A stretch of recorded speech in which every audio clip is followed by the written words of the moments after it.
మన జగన్ గారికి ఆంధ్ర రాష్ట్రంలో ఖచ్చితమైన మెజారిటీ వచ్చి ఖచ్చితంగా పదవి తీసుకుంటారన్నది క్లియర్గా స్పష్టంగా మీ అందరి ద్వారా నాకు అర్థం అవుతుంది. ప్రజెంట్ ఈరోజు అర్థం అవుతుంది. ఎన్ని సీట్లు వస్తుండొచ్చు?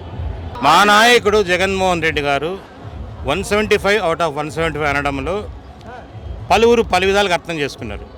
అర్థం ఏమి అంటే, ఎక్కడన్నా ఫర్ ఎగ్జాంపుల్ పులివెందుల్లో ఇంతవరకు తెలుగుదేశం వాళ్ళు గెలలేదు. కుప్పంలో చంద్రబాబు నాయుడిని అపోజ్ చేసి ఎవరు కూడా గెలవలేదు. పులివెందులలో తెలుగుదేశం తరపున నిలబడే క్యాండిడేట్ ఓడిపోయేదని నిలబడతాడా? కుప్పంలో కాంగ్రెస్ తరపున కానీ వైఎస్ఆర్ కాంగ్రెస్ నిలబడే ఓడిపోయానికి నిలబడతాడా? గెలవడానికి నిలబడతాడు. మా నాయకుడి ఉద్దేశం ఏమనంటే, అయ్యా మేము 175 స్థానాల్లో 175 మందిని గెలిచేదాన్ని నిలబెడుతున్నాము. 175 స్థానాల్లో 175 మందిని గెలవడానికి నిలబెడుతున్నాము అంటే వై నాట్ 175 అంటే 175 నియోజకవర్గాలను నిలబెట్టగలిగే స్థాయి దమ్ము మాకు ఉంది, మీకు లేదు అని చెప్పడమే దాని ఉద్దేశం. ఖచ్చితంగా. అయితే ఇంకొకటి, ఇప్పుడు తెలుగుదేశం పార్టీ, జనసేన పార్టీ మరియు బీజేపీ పార్టీ రాష్ట్ర స్థాయిలో కలిసి పోటీ చేస్తారు, ఉమ్మడిగా పోటీ చేస్తారు. అయితే సత్తాలేక్ ఇప్పుడు ఖచ్చితంగా మీ ఓటు క్లియర్గా ఉంది ఏంటంటే ఇక్కడ స్టేట్ ఓటు వరకు వైఎస్ఆర్సీపీకి క్లియర్ ఉంది, సో అటు పోదు. కానీ సెంట్రల్లో మనకున్న ప్రత్యేకమైన అంటే స్టేట్లో ఒకవేళ ఎంపీ సీట్లు వచ్చినా కూడా సెంట్రల్లో మాత్రం ఖచ్చితంగా 2 ఆప్షన్స్ ఉంటాయి, కాంగ్రెస్ కానీ బీజేపీ కానీ. సో మీ సెంట్రల్ వస్తే మీరు ఎవరికి సపోర్ట్ చేస్తారు? తప్పు మాడుతున్నారు. ఒక నిమిషం.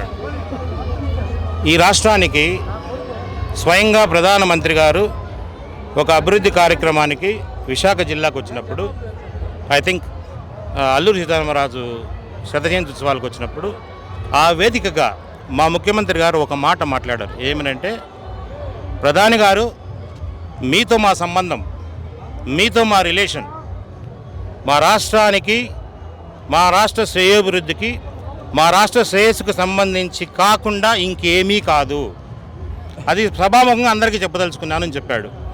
మీరు అనుకున్న విధంగా ఎస్, సెంట్రల్లో బీజేపీ కూడా రావచ్చు, వస్తుంది కూడా అనుకుందాము. బీజేపీ వచ్చినా ఇంకెవరు వచ్చినా, బీజేపీ వచ్చినా ఇంకెవరు వచ్చినా జగన్మోహన్ రెడ్డి గారు మొదటి ప్రాధాన్యత ఈ రాష్ట్ర శ్రేయస్సు. ఈ రాష్ట్ర శ్రేయస్సు చేకూర్చే వాళ్ళు, చేకూర్చే నాయకులు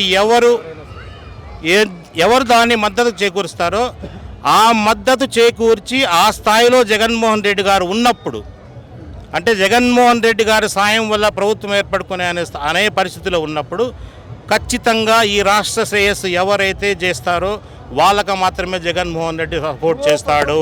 అంటే వైఎస్ఆర్సీపీ యొక్క ఎంపీ సీట్లు ఏ పార్టీకి అయితే రాష్ట్ర సంక్షేమం కోసమో రాష్ట్ర బాగు కోసమో వాళ్ళకి మాత్రమే వస్తుంది. అది బీజేపీ కావచ్చు, కాంగ్రెస్ కావచ్చు, తృణమూల్ కాంగ్రెస్ కావచ్చు, ఇంకొక ఏ కాంగ్రెస్ కూడా కావచ్చు. ఇప్పుడు మాత్రం ఎంపీ ఓట్లైనా ఎమ్మెల్యే ఓట్లైనా ఖచ్చితంగా ఎవరైనా ఇక్కడ ఒకటే గుర్తుపెట్టుకోండి, పోలింగ్ బూత్కి వెళ్ళిన ఏ ఒక్కరికైనా కానీ, యువకుడి కాటి నుంచి వృద్ధ మహిళల వరకు, అది ఎమ్మెల్యే సీటు కానీ ఎంపీ సీటు కానీ ఫ్యాన్ గుర్తు తప్ప వేరేది ఏదన్నా కనపడితే ఎమ్మెల్యే సీట్ అయినా ఎంపీ సీట్ అయినా వైఎస్ఆర్ కాంగ్రెస్ పార్టీకి వేస్తారు. జగన్మోహన్ రెడ్డి గారిని బలపరుస్తారు. జగన్మోహన్ రెడ్డి ద్వారా ఎన్నికైన ఈ ఎంపీలు, ఎమ్మెల్యేలు ఈ రాష్ట్ర శ్రేయస్సు కోసం కేంద్రం నుంచి కూడా పోరాడగలుగుతారు. ఈ మద్యపాన నిషేధం చేస్తామని చెప్పి జగన్ గారు ఎలక్షన్లో హామీ ఇచ్చినారు. అంటే దఫల వారీగా మొత్తం మద్యపాన నిషేధం కంప్లీట్ చేస్తామని చెప్పి ప్రామిస్ చేశారు. కానీ పరిస్థితి ఆ విధంగా ఉందన్నట్టు ఖచ్చితంగా మంచి క్వశ్చన్ వేశారండి, మంచి క్వశ్చన్ వేశారు.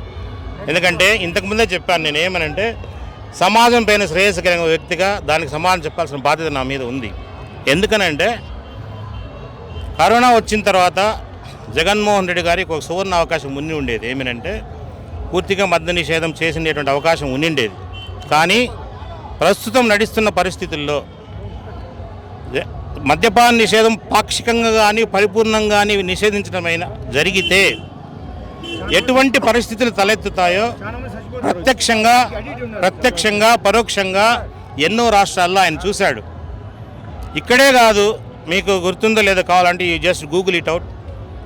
మనం ఎంతో ప్రజాస్వామికంగా ఎన్నో 100 ఏళ్ళు ముందున్నటువంటి అమెరికాలో కూడా మద్య నిషేధం చేశారు. చేయడం వల్లే ఎస్కోబార్ లాంటి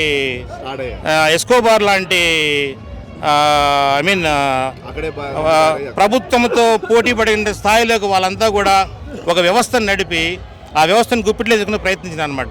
కాబట్టి ఈ నడుస్తున్న వ్యవస్థలో ఒక్క జగన్మోహన్ రెడ్డి అనుకుంటే అది సాధ్యం కాదు, కానీ దేశవ్యాప్తంగా అయినప్పుడు మాత్రమే ఆయన దానికి దోహదపడగడు తప్ప ఈరోజు ఆయన కూడా ఏ ఒక్క కుటుంబం కూడా దానివల్ల చెడిపోవాలని ఆయన కోరుకోవట్లేదు. జగన్మోహన్ రెడ్డి గారు యొక్క ప్రథమ ప్రాధాన్యత స్త్రీల సౌభాగ్యము, స్త్రీల సంక్షేమము, స్త్రీల అభివృద్ధి.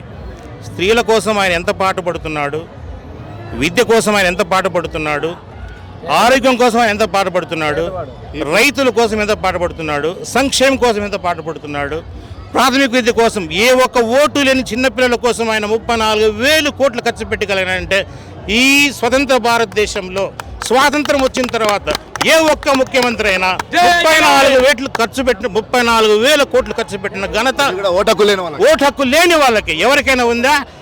ఇక ఎక్కడ ఎంతో మంది మేధావులు అడుగుతున్నారు ఏమని, ఆయన సంపద సృష్టించడం లేదు, సంపద సృష్టించాలని చెప్తున్నారు. ఈ పెరిగే పిల్లలకు పెట్టే డబ్బు వాళ్ళు మన సంపద కాదా? రేపు పెరిగి పెద్దరిగి వాళ్ళు సంపాదిస్తే అది దేశానికి వస్తుందా లేదా జగన్మోహన్ కుటుంబానికి వస్తుందా? That is Jaganmohan Reddy, that is his vision. ఈ రోజు జగన్మోహన్ రెడ్డి ఓడిపోతే పేదవాడు ఓడతాడు. జగన్మోహన్ రెడ్డి గెలుపు, ఇక్కడున్న ప్రతి పేదవాడి గెలుపు. నేను ఆ పేదవాడిలో ఒకడు.